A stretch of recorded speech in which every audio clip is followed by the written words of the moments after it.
Hello and welcome to another podcast, and it is a Thursday lunchtime here in Scotland, taking Patch out for a walk, and I'd like to talk about when souls fragment. So in my work, when I'm doing darkness clearing and healing sessions, quite common, not every session, but it's quite common for me to come across people that are looking for help with blockages in their energy body, and also blockages within their gifts and past life traumas. And I feel like one of the first things that that comes to me is the fact that that all time is not linear, that our souls are multidimensional, and that we exist in many different places at the same time. And so I often imagine a soul as a being that exists in many incarnations, at many different points in the history of the universe, and since its original soul birth. And had a couple of really amazing sessions this week. One of them is public. It's with Nella, Star Child Priestess, and that was a really interesting journey. It followed some of the similar patterns. When we went through to find the kind of fragmented part of our soul in the session, which you can watch on YouTube, when we were doing an energy scan, we noticed that there was a cord, like an attachment. To me, it looked like an umbilical cord that ran from her solar plexus out energetically, and I could just see it go into kind of infinity. And so with the help of her guide, we were able to really just see where that was going to. And so it was quite interesting in the journey, because the first thing we did was went back to really the origins, and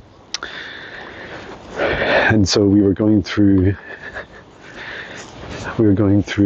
back through space and time, and we went through to her soul origins, which were being an angel of the galactic sun, like the sun at the center of this universe.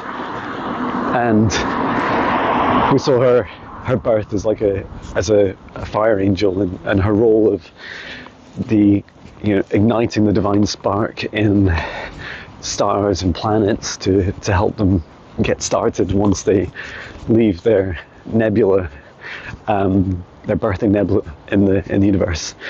And what was fascinating about all of that was, for me, is none of it was necessarily about the healing, but it was about that first stage in the journey was about explaining. So it was explaining to our human minds and our hearts, both Nell and I, to understand where the healing needed to take place.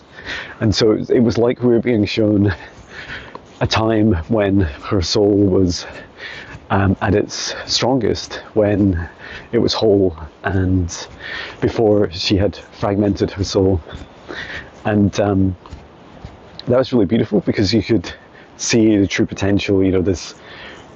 She had has such a beautiful voice of singing, of healing, this energetic fire that she can use to spark the gifts in people, and also to strip away attachments and blockages. And it feels like that's just kind of the start. It feels like that her gifts are very broad, and she'll continue to discover them over time. And what I also then loved is we were taken on this journey of being shown where her soul fragment was. And so we went in the elevator. So often what I see is a waiting room, which I step into, and there I'll see a part of the soul that's almost like the part that's waiting for the return of the fragment. And these fragments can exist for thousands of years, and in Nella's case, I think millennia. And so in this case, we once we've been to the waiting room, we were taken through an elevator, and this elevator takes us down into the lower levels of hell. And if I remember right, it was something like level 101, quite far down. It's limitless, but yeah, we were taken far down in the elevator, and there we with our guide, we sought out to find this soul fragment. And so what was fascinating was we walked through this landscape. It was kind of a post-apocalyptic landscape, many different landscapes of cities and wastelands and deserts, all kind of intermingled with, you know, modern day and futuristic aspects of that. It's just like almost like every scenery or environment you can imagine all in one place. And within that we found the fragment of her soul, and it appeared as it was hiding under, like in the basement of a building, and yeah, you could just see that she was really just hiding there from what had been going on for a very long time. Hi. And so what we saw was this like dark being just lying there. It was her body was like jet black. You know, I describe it as no detail or features to it, just the shape, almost like an outline of part of her soul. And the soul, and this was the being was saying, you know, don't save me, you know, I'm not worthy.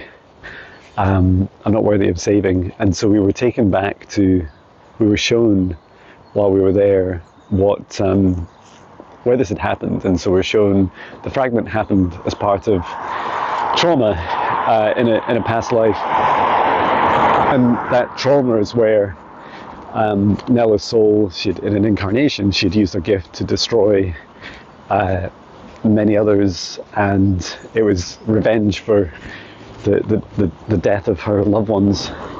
And I thought what was fascinating was that this is a common theme where when it's like the universe gives us a gift, and our gifts are way beyond, you know, our current kind of 3D world thinking. They are just incredible. And when we use our gifts, there is an interdimensional aspect to them. And so when the gift is activated, or if it's amplified and used in a way that is, you know, possibly uncontrollable by the person that has the gift, I think at that point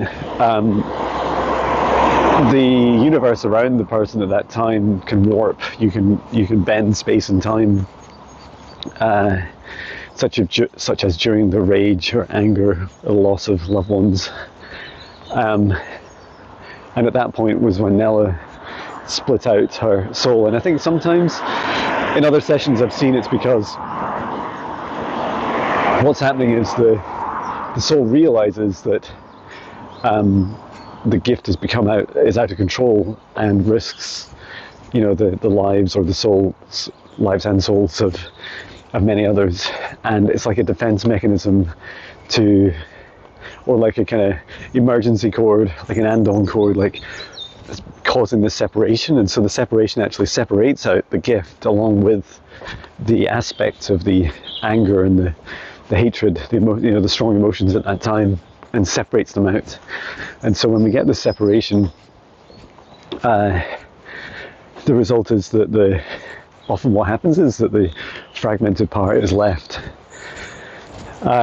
in the lowest dimension that matches its frequency. So if it's of anger and hate, that's a dimension it will end up in, and the remainder of the soul still functions. It's still alive and well, and it still can have many happy lifetimes, but is missing this part. There's always this yearning for like what's missing.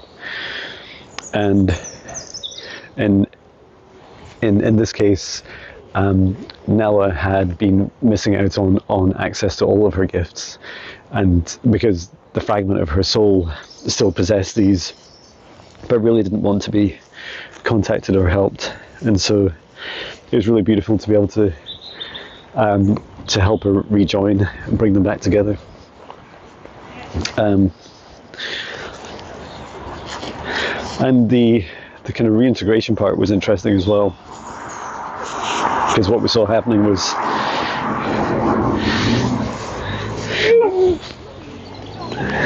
come back. What we saw happening was this being, we were able to kind of restart its heart, the soul fragment, to restart it and to get it like moving again, get it up off the floor, and then we're able to take it to a place where we're able to perform that healing. And that was really beautiful, because as we did so, the soul was, the different aspects of Nella were able to come together. And there was, at that time, there was actually 4 aspects of her. If I remember rightly, there was her current self, her higher self. There was a kind of intermediary, which was the aspect of her that was waiting in the waiting room, and then there was the fragmented part. And so together they were all standing in a circle, and they were able to work together with my help to reunite them. So yeah, that was really beautiful, and so it's so powerful to see a soul reconnected together. And there's also themes in some of my recent sessions where there's not a demonic or negative energy trying to stop the soul from being returned to one whole soul. It's more that the soul itself is wounded and is trying. It's like a self-protection mechanism. Like, it doesn't yet trust itself to bring all of its parts together. So, how do you know if you have a soul fragment? I think it's a really interesting question. I feel like we're not always aware of every aspect of ourselves, because we're in different dimensions, many different dimensions all at the same time. And our past lives and our future lives and current lives, they all exist at the same time together, just at different frequencies. And I think what's beautiful about that is that when you heal the past, you heal the present, and same with the future. That it's all happening at the same time. And the signs that I see are of a fragmented soul are often when people describe a kind of a blockage that they can't seem to get through, or sometimes it'll manifest as a kind of physical ailment or an energetic ailment, like they'll feel like they have perhaps pains or sensations in their solar plexus or in their heart, or sometimes they have problems suddenly trusting themselves. And that's a really big thing, is being able to trust yourself. In fact, yeah, I'm reflecting on it. I think like trust, self-love and trust is such a big thing to be able to work through. Because when you really trust yourself, you'll allow those fragments to come back together.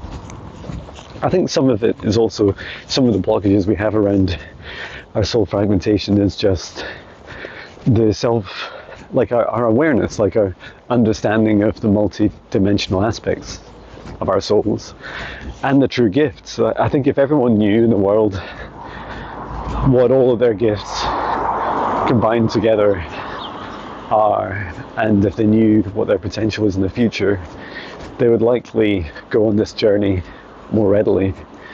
But everyone's journey is different at different speeds, and so is their gifts. So I think that's really beautiful that we get to experience them, see everyone experiencing journeys in their own unique way.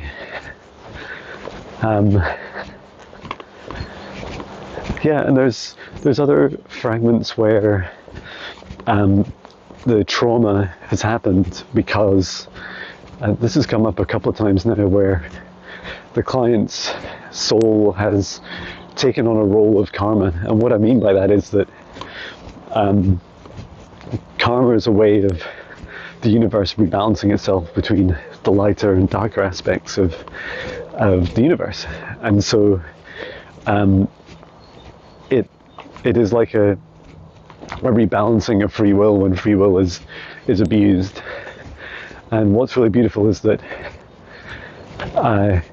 karma, as I see it, as like a kind of energy, a rebalancing energy, and not entirely conscious. It's almost like if there's excessive darkness that takes place, then there will be excessive light that then rebalances it, or the right amount of light to rebalance it, to have that perfect balance of darkness and light. And so I've seen clients where they have taken on roles as warriors or even dragons or other beings with incredibly powerful gifts, like they are indestructible, and they have really destroyed, invading armies or armies of dark forces that have been causing chaos and destruction across a planet or many planets. And when they step into that, what's really interesting is that they go through this, I describe it as I don't think the incarnation fully understands the karma that they're helping rebalance, and that it's not the karma, it's not their karma. So, if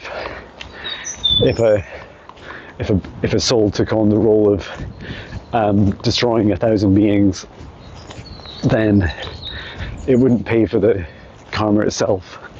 If the soul had been asked and invited to assist in the acting out of the rebalancing of karma. And that's a very difficult concept, well, both for me to understand, but also for the individual. It's like a collective karma that the individual doesn't understand. They believe in the lifetime, often, that they have caused such terrible damage, and they have, it's a really tough mission to take on. They have a really hard time afterwards, this kind of post-traumatic experience, and often a soul fragment to deal with, like they no longer trust themselves. So I totally understand that it can be very difficult for a soul to recover from that. But it's also a beautiful lesson. I've also seen in recent sessions that there's like a divine timing to the soul revival. When the soul fragments are brought back together, that we see this, there's an aspect of the planet at this time, in this lifetime, being at the right frequency that allows them to really step into the whole aspects of themselves, and that it could only happen now. In fact, in Nella's session, I think we were told by her guides that even 3 days earlier, because we couldn't understand why her session kept on changing dates, like between us, there was different reasons, but there's a very specific timing about it, and I think it was the earliest that we were at that planetary vibration that it can happen. So yeah, so much to learn, so much to share. I have some exciting sessions coming up, and also some live streams. So please look out at my YouTube channel for that. And if you're interested in a booking, please take a look at jonbinnie.com. Thank you. Send my love from Scotland. Love you.